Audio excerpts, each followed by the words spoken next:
In this video we will be continuing our leveling series, looking at the best specs for the remaining classes, including minimum downtime and the best get out of jail free cards. For the Deathknights, I recommend Frost. Frost carries with it Pillar of Frost, a regular DPS cooldown we can use constantly while leveling, as well as on-demand burst in both AoE and single target situations. This will give you the least amount of downtime and the immediate effect to kill mobs very, very quickly.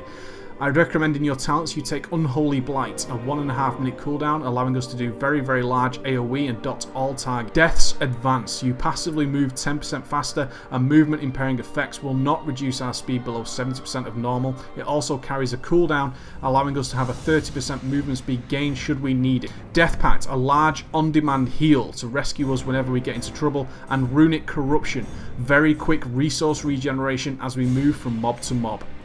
The glyphs I recommend are Glyph of Dark Succor, allowing us every time we kill a mob that yields experience or honor to have a free attack, a death strike that also heals us for 20% of our maximum health.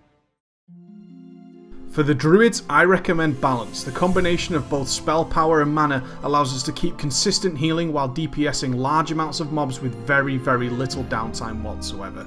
The talents I recommend are Feline Swiftness for a passive 15% movement speed at all times while leveling. Cenarian Ward, a very cheap and very powerful shield we can cast on ourselves regularly.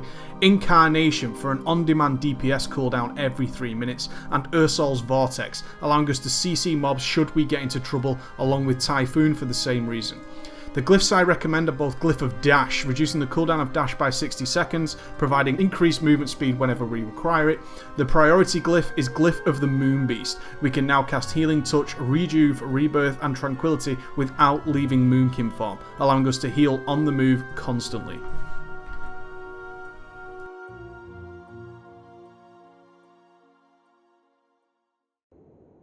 The talent choice of the monk is obvious, as the Windwalker spec is the only damage spec that the monks carry.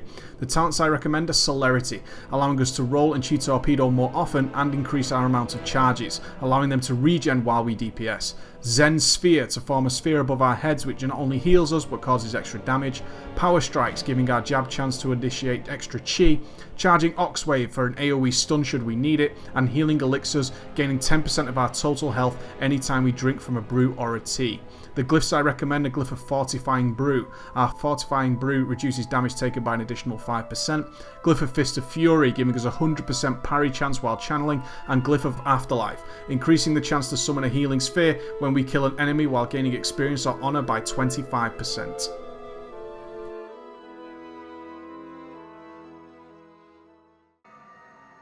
For the Hunters, I recommend Beast Mastery. Pets are doing a tremendous amount of damage and you should take full advantage of that while keeping damage away from you.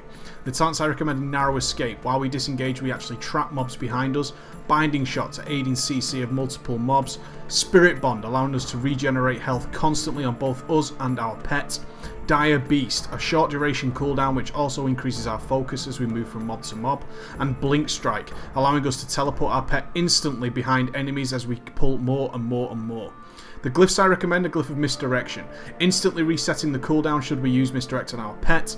Glyph of Marked for Death, our Arcane Shot, Chimera Shot, Kill command, instantly apply Hunter's Mark without us having to. And Glyph of Mending, increasing the healing done by Mend pet by 60%.